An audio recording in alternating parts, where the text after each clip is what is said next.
안녕하세요. 이제 30 중반의 여자입니다. 저는 대학교를 졸업하자마자 조금 일찍 결혼을 해서 10년을 넘게 결혼 생활을 했는데요. 지금 와서 보니 그렇게 꽃다운 나이에 결혼해서 아이들만 키우다가 아무것도 쌓아놓은 것 없이 나이만 먹은 제가 참 한심하네요. 음대를 다니다가 졸업은 가까워지고 남들은 이미 유학이며 유명한 오케스트라도 척척 들어갔지만 저는 아무것도 정해진 것도 없고 집이 그렇게 잘 사는 편도 아니어서 졸업하면 빨리 전공과 상관없는 곳이라도 취직을 했어야 했습니다. 그나마 다행인 것은 나름 유명하고 좋은 음대를 다녔어서 초등학생이나 중학생들 가정 방문으로 과외를 시켜주는 걸로 겨우 입에 풀칠하고 살 예정이었어요. 다행히 제 전공이 바이올린이었는데 한참 잘 사는 집안에서 바이올린을 가르치는 게 유행이었어서 과외만으로도 돈은 벌 수 있었습니다. 그래도 겨우 부모님에게 신세지지 않고 사는 정도라 부모님은 영 제가 불안하셨는지 얼른 잘 사는 집 남자를 만나서 결혼을 하라며 그 나이부터 여기저기 선을 주선하셨어요. 다행히 음대 나온 참한 여자라고 소문이 나서 여기저기 좋은 자리들이 많이 들어왔습니다. 그렇게 선을 보다가 만난 것이 남편이었어요. 처음 만났을 때부터 인상이 훤하고 성격도 서글서글한 것이 단번에 느껴졌습니다. 남편도 제가 마음에 들었는지 애프터 신청을 했고 그 이후로 본격적으로 연애를 했어요. 남편은 워낙에 잘 사는 집안에다가 그때 당시에 건물을 몇 채 가지고 있어서 그 돈으로 이런저런 사업도 하고 직접 스튜디오 운영도 하고 있다고 들었습니다. 그런 사람이 저와 연애하면서 어찌나 저에게 잘해주는지 제가 지나가다 말만 하면 바로 사들고 와서 제 손에 꼭 쥐어주었습니다. 거기다가 미로 누나가 3분이나 있어서 여자 마음도 너무 잘 알고 있더라고요. 덕분에 연애하는 동안에는 저도 남편에게 푹 빠져서 살았습니다. 그만큼 남편이 저에게 표현도 많이 해주고 저에게 맞춰주었습니다. 집안도 뭣도 보잘것없는 저를 그렇게까지 사랑해주니 저도 너무 행복한 시간들이었죠. 그렇게 1년을 연애하다가 저희는 결혼했습니다. 결혼식도 일사천리였어요. 사실 처음 결혼 이야기가 나왔을 때 제가 결혼을 할 자신이 없었습니다. 제가 가진 게 너무 없어서 혼수고 예물이고 할 돈도 없었기 때문입니다. 집에서도 남편의 집안 수준에 맞춰서 해주실 수 있을 만큼의 여력도 없었기 때문에 금전적인 부담으로 결혼을 망설이고 있었습니다. 차마 남편에게 부끄러워서 한 달을 넘게 끌어안고 있으니 갈수록 얼굴도 어두워지고 살도 빠지니 남편이 혹시 자기와 결혼하기 싫은 거냐며 먼저 물어보았습니다. 그 말을 듣고 저는 펄쩍 뛰면서 그럴 리가 있겠냐고, 사실은 제가 모아놓은 돈도 없고 결혼을 해도 해갈 수 있는 게 몸뚱아리밖에 없다고 솔직하게 털어놨습니다. 그러자 남편은 안도하며 그런 걱정은 하지 말라면서 자기가 모아둔 돈이 꽤 있으니 그걸로 결혼 준비를 하라고 했습니다. 그러면서 그 자리에서 통장을 바로 주었습니다. 자기는 집에서 다 해준다고 하니 자기 돈은 제가 쓰면 된다면서 편하게 쓰라고 하더군요. 덕분에 걱정거리가 싹 사라지고 마음 편하게 결혼할 수 있었습니다. 그리고 신혼여행을 가서 첫째 아이를 임신했습니다. 달콤한 신혼도 즐겨보지 못하고 바로 아이를 임신해서 저는 조금 아쉬운 마음이 있었지만 저의 임신 소식에 남편이 엄청 기뻐하며 아이처럼 신나하는 모습에 그런 아쉬움도 사라졌습니다. 첫째는 딸이었는데 남편은 제 병실에 들어오자마자 딸이라는 소식을 듣고 기진맥진해 있는 저더러 다음번에는 꼭 아들로 낳자고 이야기했습니다. 그때 처음으로 남편의 말에 실망했습니다. 딸이고 아들이고 그런 게 뭐가 중요한데, 제 자식이라 그저 예쁘기만 했는데 남편은 그렇지 않았나 봅니다. 퇴원을 하고 산후조리를 하면서도 제 산후조리는 단 하나도 돕지도 않고 그저 가끔씩 딸을 보고 예뻐해주기만 하고 자기는 비위가 약하다면서 딸아이의 기저귀도 한번 갈아주지 않았습니다. 그런 모습들에 조금씩 신경질이 올라와 처음으로 남편과 육아 문제로 싸우기도 했습니다. 그런데 그 와중에도 남편은 둘째로 아들을 낳아주면 그때는 정말 잘 도와줄 수 있다며 아들을 꼭 가지자고 고집을 부렸습니다. 그런데 그게 마음대로 되나요?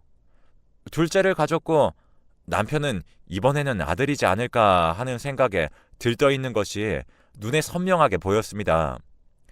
그런 남편을 보니 가슴이 답답하면서도 그렇게 아들을 가지고 싶을까 생각하면서 저도 아들을 바라게 되었습니다.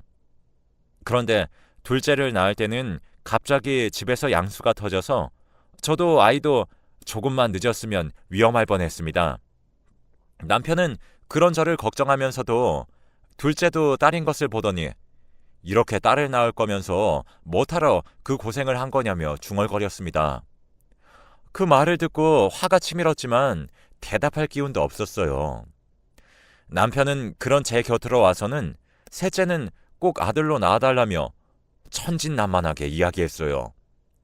그때 시아버님이 제 병실에 들어오셔서는 이번에도 딸이냐며 둘째는 쳐다보지도 않고 산후조리하라며 용돈을 저에게 던져두고 금세 집으로 돌아가셨습니다. 점점 아들을 낳는 기계 취급을 당하는 것 같아 아들이고 뭐고 셋째는 절대 낳지 않겠다 다짐했습니다. 그래서 남편 보고 수술을 하자고 했어요. 남편은 무슨 소리냐며 절대 안 된다며 반대했지만 저는 도저히 이제 아이는 못 낳겠다고 했습니다. 남편은 딱 셋째까지만 낳자고 했지만 저는 절대 안 된다고 못 받고 수술하자고 했습니다. 그러자 남편도 별 수 없다는 듯이 알겠다고 했고요. 저는 몸이 안 좋아서 병원까지 따라가지 못하고 남편 혼자서 수술을 받고 왔습니다. 그 이후로는 또 첫째와 둘째와의 육아 전쟁이었습니다. 어찌나 돌아가면서 울어대는지 연년생인 갓난아이 둘을 혼자서 돌보기에는 너무 힘들어서 남편에게 가사 도우미라도 쓰면 안 되냐고 물었지만 남편은 무슨 말도 안 되는 소리냐며 전업주부인 제가 있는데 가사 도우미를 쓰면 당신은 집에서 놀고 먹기만 할 거냐며 딱 잘라 말했습니다. 속에서 우라가 치밀었지만 제가 경제 주도권은 남편이 모두 가지고 있었기 때문에 꾸역꾸역 잠을 줄여가며 아이를 돌보고 집안일을 했습니다.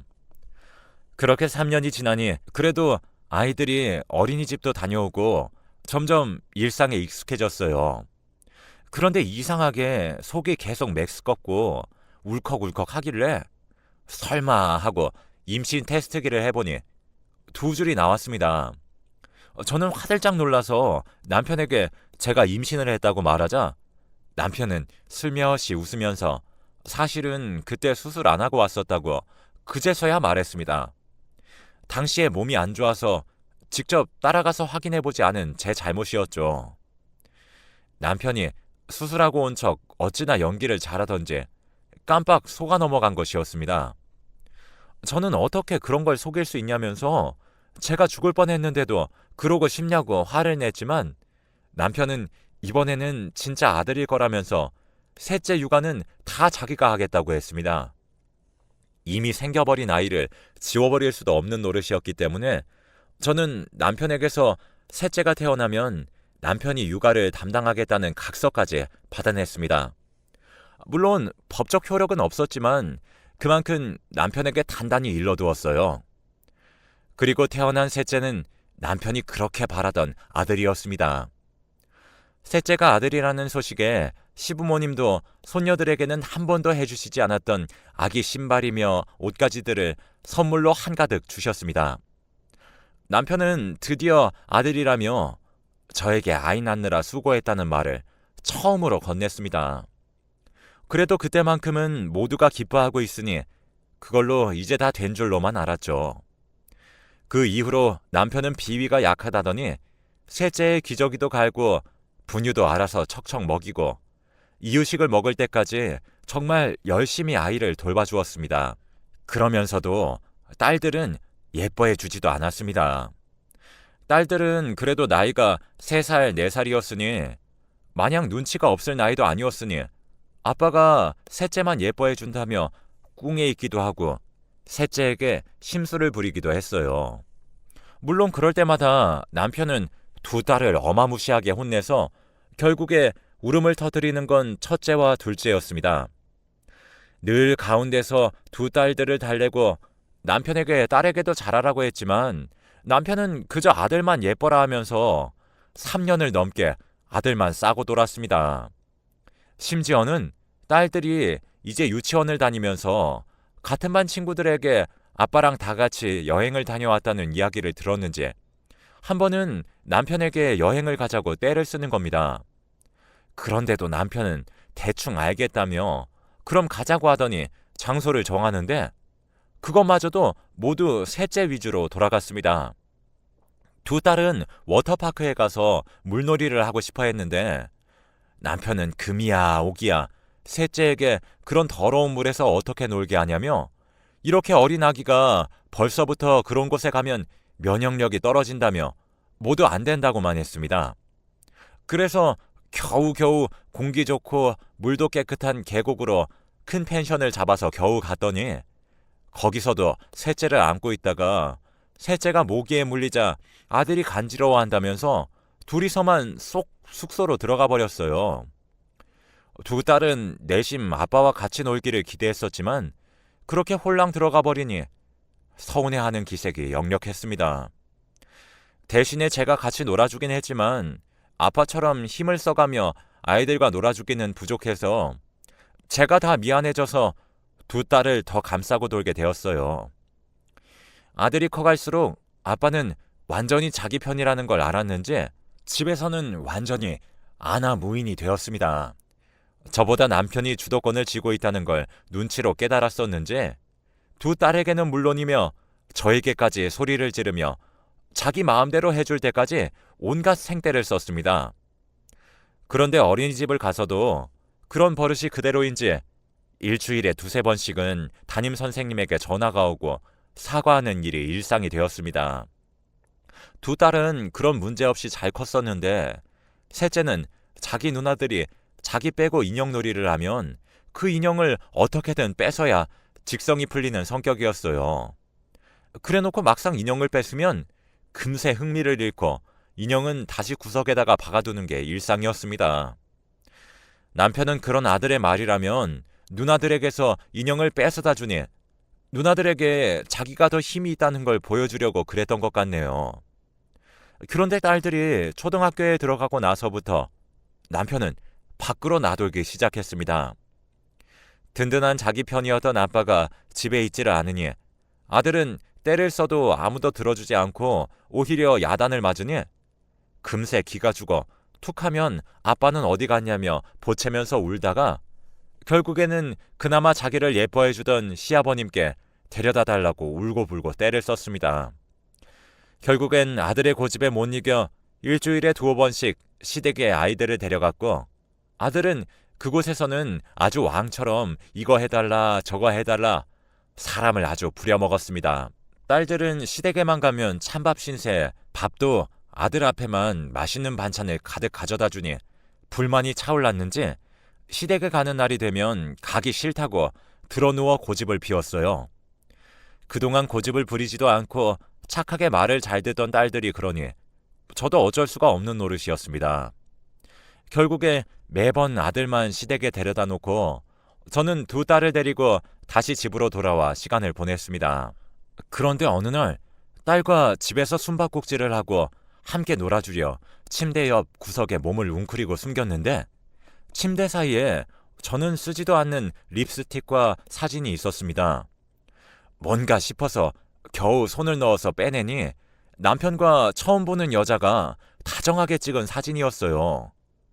최근에 남편이 밖으로만 도는 걸 보면서 설마 바람을 피우는 걸까 생각도 했지만 정말 그럴 리는 없을 거라고 스스로를 달랬어요.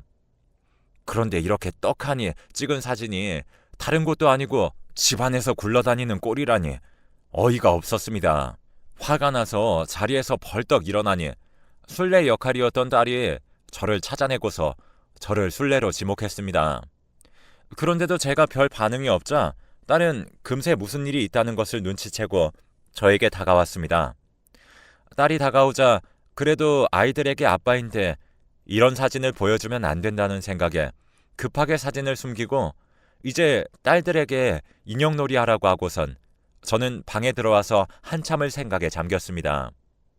누가 봐도 찍은 지 얼마 안 된 사진이었지만 정확히 언제 찍었는지 알 수가 없으니 발뺌하면 그만이고 립스틱도 마찬가지였습니다. 사람을 붙여서 바람을 핀 증거를 잡아내고 싶었지만 집에 있는 돈이 어디 제 돈인가요? 경제권은 남편이 쥐고 있으니 어디 돈을 빼다 쓸 수도 없었습니다. 그래서 한참을 고민하다 제가 직접 증거를 모으기로 결심했어요. 그날 밤 남편이 집에 들어와 씻는 사이에 휴대폰을 지져보려고 했지만 언제 바꾼 건지 비밀번호며 패턴이며 제가 알던 대로 입력하니 다 틀렸다고 나와서 결국에 찾아내지 못했습니다. 다음 날에는 무슨 일인지 하루 종일 집에 있으면서 오랜만에 아들과 놀아주더군요. 그런데 오랜만에 아들과 놀아주려니 많이 피곤했는지 아들에게 자기 휴대폰을 쥐어주고 보고 싶은 것을 마음대로 보라고 하고선 자기는 방에 들어가서 잠을 잤습니다. 저는 그때가 기회다 싶어서 아들에게 뭐 볼지 제가 찾아주겠다고 하며 아들에게 휴대폰을 넘겨받았습니다. 덕분에 카톡 내용이나 메시지 내용부터 해서 둘이서 어찌나 다정하게 사진을 찍어댔는지 두 사람의 사진만 해도 한가득이었습니다. 아들이 얼른 휴대폰을 달라고 해서 다급하게 두 사람의 카톡을 캡처해서 저에게 보냈습니다. 그리고 나중에 제 휴대폰으로 다시 그 내용을 읽어보는데 아주 가관이었어요. 상간녀는 남편과 옛날부터 알던 동창이었는데 몇 달 전 동창회에 나간다고 했었는데 그날부터 둘이서 불륜을 저지른 것 같았습니다. 둘이서 나눈 내용에서는 저를 조롱하며 집에서 남편이 벌어다 주는 돈을 먹고 사는데 남편이 바람 피워도 무슨 말을 하겠냐며 아무 능력도 없는 사람이라 자기 없으면 굶어 죽어야 하니 입 꾹 닫고 사는 수밖에 없다며 아주 당당하게 바람인 걸 인정하는 내용들이 한가득이었습니다.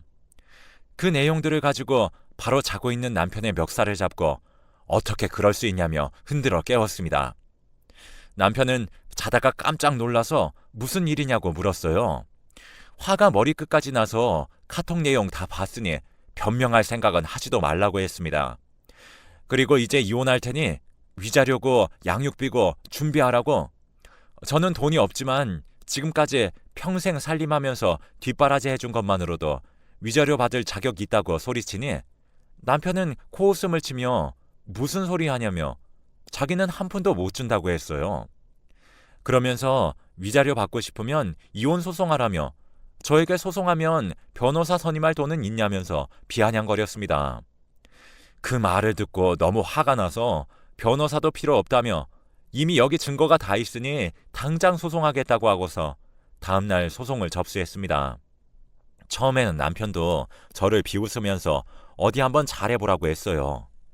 제가 꼴도 보기 싫다고 집에서 나가라고 하니 여기는 자기 집인데 왜 자기가 나가야 하냐며 나갈 거면 저더러 나가라고 하더라고요. 너무 분통했지만 갈 곳이 없었기 때문에 집에서 그 얼굴을 계속 마주쳐야 했습니다. 일부러 저 보라는 듯 남편은 집에 꼭 붙어서 아이들에게 엄마랑 아빠랑 이혼하면 누구랑 살 거냐면서 평생을 딸들에게 선물 한 번 안 사주던 사람이 어찌나 물량공세를 하는지 보기가 안타까울 정도였어요. 이미 딸은 아빠에게 마음이 뜬 지 오래였거든요. 그런데 이제는 보란 듯이 저를 긁으려고 그 바람 피우는 여자를 집에 데려왔습니다. 집에는 아이들도 다 있었는데요. 아이들이 저 아줌마가 누구냐고 물으니 이제 너희들의 엄마가 될 사람이라며 대답했다고 했습니다. 아빠가 돼서 그게 무슨 짓인지, 도대체 저런 사람을 왜 좋다고 했었는지 과거에 제가 너무 한심스러웠습니다. 제 눈앞에 떡하니 상간녀를 데려다 놓고는 둘이서 방에 들어갈 테니 자기들이 먹은 음식들을 치우라고 하는데 저도 눈이 뒤집혀서 남편과 그 여자의 머리채를 잡아다 집 밖으로 쫓아내버리고 문을 잠궜습니다. 그러던 와중에 어머니에게서 잠시 만나자는 연락이 왔습니다. 뒤늦게 소식을 들으신 건지 처음에는 나가지 않으려고 했지만 어머님이 몇 번이나 만나서 할 이야기가 있다고 하셔서 어쩔 수 없이 그 자리에 나갔습니다. 그런데 그곳에서의 어머니의 행동은 뜻밖이었습니다. 오히려 저에게 미안하다고 사과하시면서 그동안 도와주지 못해서 자기도 마음이 안 좋았다고 말씀해 주셨습니다. 어머님 본인도 시집와서 아들 하나 낳기 위해 위로 딸을 셋이나 낳았는데 아들까지 낳고 나서 몸이 너무 상해버렸다면서요. 그런데 제가 그 길을 똑같이 걷고 있으니 영 마음이 좋지 않았다고 하셨어요. 어머님도 음악가 집안에서 태어났지만 돈이 없어 어쩔 수 없이 음악을 포기하고 결혼을 택하셨다고 합니다. 알고 보니 남편이 저에게 줬었던 통장도 어머니가 제 사정을 들으시고는 마음이 쓰여서 남편을 통해서 돈을 주신 것이었습니다. 그런데 남편은 그게 자기가 모은 돈인 것 마냥 행동한 거였어요. 어머니는 남편의 잘못을 사과하시면서 이 집안 남자들은 죄다 아나무인에 다 자기만 귀하게 여기고 남 귀한 줄은 모른다며 한번 호되게 당해봐야 한다고 하셨어요. 그러시면서 저에게 돈 봉투를 내미셨습니다. 큰 돈은 아니었지만 남편은 비싼 변호사를 선임해서 어떻게든 위자료고 양육비고 깎으려고 할 테니 저도 지지 말고 변호사를 선임해서 남편을 이기라고 하셨습니다. 시집 와서 한 번도 어머니와 깊게 대화할 기회가 없었는데 이렇게나 저를 생각해주고 계셨다는 걸 그제서야 알아서 너무 아쉬울 따름이었습니다. 어머님 덕분에 저도 변호사를 선임해서 소송을 시작했습니다. 남편은 법원에 변호사와 함께 들어오는 제 모습을 보더니 화들짝 놀라며 어디서 돈이 생겨서 변호사를 구했냐며 비아냥거렸습니다. 저는 굴하지 않고 남편에게는 눈길도 주지 않으니 남편은 혼자서 몇 마디 정도를 더 저에게 걸어오다가 금세 포기하고 조용해졌습니다. 재판의 결과는 남편의 뜻대로 되지 않았습니다.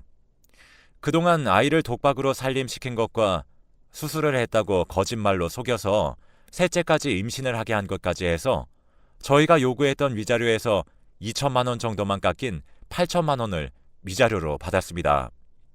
거기에다가 남편은 양육권을 가지고 싶어 했지만 지금까지 두 딸들을 한 번도 돌본 적 없고 아들을 키우는 방식도 아들에게 교육적으로 좋지 않을 거라는 판사님의 판단 덕분에 아이들의 양육권도 제가 가져올 수 있었어요. 거기에다 양육비도 매달 200만 원 가까이 되는 돈까지 지급하기로 결정이 내려졌습니다. 남편은 화를 내며 왜 자기가 돈은 돈대로 쓰고 저에게 돈을 줘야 하는 거냐며 날뛰는데 그 모습을 보니 조금 고소하더라고요. 지금은 이혼하고 위자료로 지방에 내려와서 작은 바이올린 교습소를 열었습니다. 아이들을 키우면서도 간간히 바이올린을 켜곤 했기 때문에 바이올린을 가르치는 건 전혀 문제가 되지 않았어요. 그래도 처음으로 직업이라고 말할 수 있게 돼서 절로 어깨가 으쓱해지더라고요.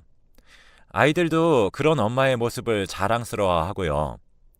요즘에는 저희 두 딸들에게도 바이올린도 가르쳐주면서 잘 살고 있습니다. 아들은 아직 고집을 못 부려서 툭하면 이럴 거면 아빠에게 데려다 놓으라고 하는데 그래도 예전보다는 말도 잘 듣고 누나들을 괴롭히지도 않습니다. 10년이 넘는 결혼 생활을 돌이켜보면 정말 끔찍했었던 것 같았는데 그래도 자식들을 낳을 수 있었으니 마냥 끔찍하지만은 않았던 것 같네요. 새 아이들 덕분에 그래도 살아갈 힘을 얻고 있습니다. 여러분들도 힘내서 살아가시길 바랄게요. 행복하세요.